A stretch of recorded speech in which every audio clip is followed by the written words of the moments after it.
தேரை இழுத்து தெருவில் விட்டிருக்கிறார் கமலஹாசன் என்பதுதான் எங்களுடைய கூற்று. தக் லைஃப் திரைப்பட விழாவிற்கும் தமிழிலிருந்து பிறந்தது கன்னடம் என்ற வார்த்தைக்கும் சிறு துளியளவு கூட சம்பந்தமே கிடையாது. அவங்கள நாம் தமிழராக பார்க்குறோம். ஆனால் தமிழ் மீது எத்தனை வன்மமும் பகையும் இருந்தால் தமிழில் படித்தா பிச்சை கூட எடுக்க முடியாது, நான் தமிழ்நாட்டில் பிறந்ததுனால ஹிந்தி கூட படிக்க முடியல அப்படின்னுட்டு அவங்க பேசுகிறாங்க. நாம் தமிழர் சீமான் போன்றவர்கள் அவங்களும் இந்த தமிழர் என்று சொல்லிக்கொண்டு இந்த தமிழ்நாட்டு மக்களை முட்டாளாக்கி கொண்டிருக்கிறார் அப்படிங்கிறத நாம் தமிழர் சீமானுக்கும் நாங்கள் இதே பதிவில் ஒரு வலிமையான கண்டனத்தை நான் தெரிவிச்சுக்கிறேன். வணக்கம். நான் காமராஜர் தேசிய காங்கிரஸ் கட்சியினுடைய மாநில பொதுச் செயலாளர். சமீபத்தில் நடந்த தக் லைஃப் திரைப்பட வெளியீட்டு விழாவில் பேசிய நடிகர் கமலஹாசன், மக்கள் நீதி மய்யம் கட்சி தலைவர் கமலஹாசன் அவர்கள் கன்னட நடிகர் சிவராஜ்குமாரை பார்த்து, உங்களுடைய கன்னடம் எங்கள் தமிழிலிருந்து பிறந்தது தான் உங்கள் கன்னடம் என்று பேசி ஒரு மிகப்பெரிய சர்ச்சையை ஏற்படுத்தினார். இந்த சர்ச்சையினை தொடர்ந்து கர்நாடகாவில் ஒரு சின்ன சலசலப்பு ஏற்பட்டது. இந்த பிரச்சனையானது நீதிமன்றம் வரை சென்றது. நீதிபதி அவர்கள் கமலஹாசன் அவர்களை மன்னிப்பு கேட்க சொல்லி ஒரு அறிவுறுத்தல் செய்திருந்தார். திரு கமலஹாசன் அவர்கள் அன்பு மன்னிப்பு கேட்காது என்று அதற்கு பதிலளித்திருந்தார். இதை தமிழகத்தை சார்ந்த தமிழ் மக்கள், குறிப்பாக நாம் தமிழர் கட்சி நடத்தும் திரு சீமான் உள்ளிட்ட சில தமிழர் அமைப்புகள் கமலஹாசனுடைய கருத்தை வரவேற்று தங்களுடைய கருத்தை வெளியிட்டிருந்தார்கள். காமராஜர் தேசிய காங்கிரஸ் கட்சியானது இந்த கமலஹாசனுடைய பதிவிலிருந்து முற்றிலும் மாறுபடுகிறது.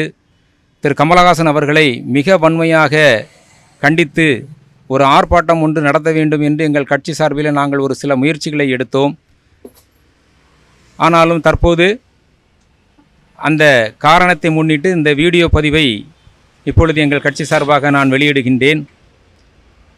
தேரை இழுத்து தெருவில் விட்டிருக்கிறார் கமலஹாசன் என்பதுதான் எங்களுடைய கூற்று.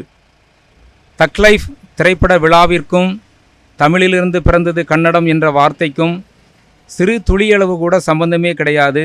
கமலஹாசன் அது பற்றி பேச வேண்டிய அவசியம் இல்லை. தமிழ் மீதான எதிர்ப்பு, தமிழர் மீதான எதிர்ப்பு என்பதை அகில இந்திய கட்சிகள் தொடர்ந்து ஆட்சி செய்து கொண்டிருக்கும் கர்நாடகாவிலே மற்ற மாநிலங்களை விட சற்று அதிகமாகவே தென்படுகின்றது. காவிரி நதிநீர் பிரச்சனையை தொடர்ந்து தமிழுக்கும் தமிழர்களுக்கும் எதிரான தொடர் ஒரு யுத்தத்தை கர்நாடகா தொடர்ந்து நடத்தி கொண்டிருக்கிறது. இது நாம் எல்லோரும் அறிந்த விஷயம் ஒன்று. ஆனால் நம்முடைய தமிழ்நாட்டிலும் கூட தமிழுக்கும் தமிழருக்கும் எதிரான திட்டமிட்ட ஒரு எதிர்ப்பு பிரச்சாரம் ஒன்று சமீப காலமாக, குறிப்பாக பிஜேபி ஆட்சிக்கு வந்த பிறகு நடந்து கொண்டு இருக்கிறது. அதில் முதல் செய்தியாக நம்ம தமிழ் சமஸ்கிருத அகராதி வெளியீட்டு விழாவில் ஹெச் ராஜா அவர்களுடைய தந்தை எழுதிய தமிழ் சமஸ்கிருத அகராதி வெளியீட்டு விழாவில் காஞ்சி ஜெயேந்திரர் அவர்கள், சின்ன சரஸ்வதி சாமிகள் அவர்கள் தமிழ்தாய் வாழ்த்து பாடலின் போது அவர் எழுந்திருக்கவில்லை என்பது ஒரு சர்ச்சையாகி, அதன் தொடர்ச்சியாக சில செய்திகள் நக்கீரன் பத்திரிகையில் வந்தது. அப்போது நக்கீரன் பத்திரிகையிலே ஒரு குறிப்பிட்ட செய்தி ஒன்று வெளியாகி இருந்தது. ஒரு காஞ்சி பக்தர் ஒருவர் காஞ்சி மகாபெரியவரை சந்திப்பதற்காக சாயந்தரம் 6 மணிக்கு மேலே செல்கின்றார். அப்போது அவரை அழைத்து வந்த நண்பர்கிட்ட சமஸ்கிருதத்தில் மகாபெரியவர் உரையாடுகின்றார். 6 மணிக்கு மேலே நான் தமிழ் பேசுனா தீட்டாயிடும், நான் 2வது ஒரு வாட்டி குளிக்கணும், நீ 6 மணிக்கு மேலே இவரை கூட்டு வந்திருக்கிறிய, நீ மறுநாள் அவரை கூட்டு வா அப்படிங்கிற ஒரு செய்தி ஒன்று நமக்கு அந்த செய்தி பத்திரிகையில் நமக்கு கிடைச்சிது. அப்போது சங்கரமடம் சிவபெருமானை தங்களுடைய கடவுளாக வைத்து வழிபடுகின்றார்கள். நமக்கு குறிப்பாக தெரிந்து கொள்ள செய்தி என்னென்னு கேட்டிங்கன்னாச்சுன்னா, சமீபத்தில் நடந்த காசி தமிழ்ச்சங்கமம் நிகழ்ச்சியில் உத்தரப்பிரதேச முதலமைச்சர் யோகி ஆதித்யநாத் அவர்கள் ஒரு செய்தியை சொன்னாங்க. தமிழும் சமஸ்கிருதமும் சிவபெருமானுடைய உடுக்கையிலிருந்து பிறந்த மொழிகள் அப்படின்னு சொல்லி ஒரு செய்தியை வெளியிட்டிருந்தாங்க. அப்போது சிவனுடைய உடுக்கையிலிருந்து பிறந்த மொழியாகிய தமிழ், இறைவன் சிவனுடைய மொழியாகிய தமிழ் 6 மணிக்கு மேலே சிவனுடைய சங்கரமட மடாதிபதி மகா பெரியவருக்கு எப்படி ஒரு தீட்டுப்பட்ட மொழியாக இருக்க முடியும்? இறைவனுடைய மொழி ஏன் தீட்டான மொழியாக இருக்கிறது? நம்மளுடைய நிதியமைச்சர் சொல்கிறா தமிழில் பேசினா பிச்சை கூட எடுக்க முடியாதுன்றாரு. தமிழில் படித்தவங்க, தமிழ்நாட்டில் பிறந்தவங்க, அவங்கள நாம் தமிழராக பார்க்குறோம். ஆனால் தமிழ் மீது எத்தனை வன்மமும் பகையும் இருந்தால் தமிழில் படித்தா பிச்சை கூட எடுக்க முடியாது, நான் தமிழ்நாட்டில் பிறந்ததுனால இந்தி கூட படிக்க முடியல அப்படின்னுட்டு அவங்க பேசுகிறாங்க. ஆனால் இந்தி படிக்காமலேயே இந்த நாட்டினுடைய நிதியமைச்சராக அவரை கொண்டு உட்கார வச்சிருக்கிறது தமிழ்நாடு. அவங்க படித்த தமிழ், அந்த தமிழுக்கு சிறிதும் ஒரு விசுவாசம் இல்லாமல், நன்றி உணர்ச்சி இல்லாமல் தமிழில் படித்தா பிச்சை கூட எடுக்க முடியாதுன்றாங்க. ஏன் அவங்களுக்கு தமிழ் மீது இந்த பகை? ஆக அவர் சார்ந்த ஜாதியினர் தொடர்ந்து தமிழ் மீது ஒரு வன்மத்தை, ஒரு பகையை வெளிப்படுத்தி கொண்டே இருக்கிறார்கள். நம்முடைய ஆளுநரை எடுத்துக்கிடுங்க. ஆளுநர் RN ரவி அவர்கள் தமிழ்தாய் வாழ்த்து பாடுனா சட்டசபையிலிருந்து எந்திரிச்சு வெளியில் போயிடுறாரு. ஏன் உங்களுக்கு தமிழ்தாய் வாழ்த்து பாடக்கூடாது? தமிழ்நாடுன்னு பேர் வைக்காதீங்க, அது பிரிவினைவாதன்றாரு. தமிழகம் அப்படின்னு நீங்கள் பேர் வைங்கன்றாரு. திருவள்ளுவருக்கு காவி உடை உடுத்தி அவர் எங்கள் சனாதன தர்மத்தை சேர்ந்தவர் அப்படின்றாரு. சனாதன தர்மம்னா என்னங்கிறத முதல்ல நீங்கள் விளக்குங்க. சனாதன தர்மங்கிறதுக்கு 100 விளக்கம் கொடுக்குறீங்க. அது நினச்ச நேரத்துக்கு நினச்ச விதமாக தன்னுடைய வடிவத்தை மாற்றி கொண்டே இருக்குது. அப்படி இல்லாமல் இதுதான் சனாதன தர்மங்கிறத நீங்கள் வெளிப்படுத்துங்க. சரியா? ஆக நாம் தொடர்ந்து செய்திகள் பார்க்குறோம். நம்மளுடைய பிரதமர் சொல்கிறார், உலகின் முதல் மொழியான தமிழ் எங்கள் நாட்டிலே இருக்கிறது. அப்போது இந்த உலகின் முதல் மொழியான தமிழ் நம்ம நாட்டினுடைய ஆட்சி மொழியாக இருக்கணுமா? இல்லை திரு கமலஹாசன் அவர்கள் சொன்னது போல மொழி குடும்பத்தின் கடைசி குழந்தையான இந்தி இந்த நாட்டினுடைய ஆட்சி மொழியாக இருக்கணுமா? இது மொழி இல்லாத நாடு இல்லை நம்மளுடைய நாடு. மொழி அடிப்படையில் மாநிலங்கள் அமைந்த நாடு. நம்ம நாட்டில் பல்வேறு மொழிகள் இருக்கின்றன. ஆனால் இந்த மொழிகளையெல்லாம் விட்டுட்டு நமக்கு 19ஆம் நூற்றாண்டில் ஒரு மொழி பிறந்ததாக சொல்லி, அந்த மொழிதான் இந்த நாட்டினுடைய ஆட்சி மொழி என்று சொல்லி, மும்மொழி கொள்கை, தேசிய கல்விக் கொள்கை என்று சொல்லி, இன்றைக்கி அந்த இந்திய நம்ம நாடு முழுவதும் மாணவர்களிடையே கொண்டு நம்மளுடைய தாய்மொழியை அளிப்பதற்கான ஒரு அடையாளத்தை செய்கிறாங்க. அந்த என்றைக்கு நம்மளுடைய தாய்மொழியை நாம் இழக்கின்றோமோ அன்றைக்கு நாம் அடிமை ஆகிடுவோம், அடிமை நாடாயிடுவோம். ஆமாம், ஏன்னா கமல் எதுக்காக நான் இந்த விளக்கத்தை எல்லாம் சொல்கிறேன் அப்படின்னு கேட்டால், கமல் பேசுனதுக்கும் இந்த நான் சொல்கிற பதிவுக்கும் தொடர்பு இருக்குது. இந்த பதிவினுடைய தொடர்ச்சியாகத்தான் கமலஹாசனும் தமிழ் மீது உள்ள ஒரு வன்மத்தை வெளிப்படுத்தி இருக்கிறார். தமிழிலிருந்து பிறந்தது தான் கன்னடம் என்பதை யாரும் சொல்ல வேண்டிய அவசியம் கிடையாது. உலக மொழிகள் அனைத்துமே தமிழிலிருந்து பிறந்தது தான் என்பது உலக மொழி ஆராய்ச்சியாளர்களுடைய கருத்து, உண்மை.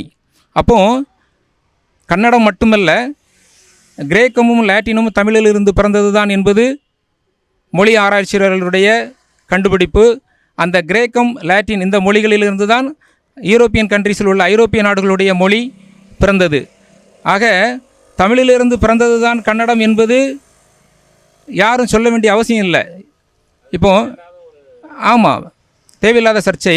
இப்போ பிஷப் கால்வெல் சொன்னார் திராவிட மொழி குடும்பம் அப்படி அப்படின்னு சொன்னதை இவங்க அதை ஏற்றுக்க மாட்டேன்றாங்க.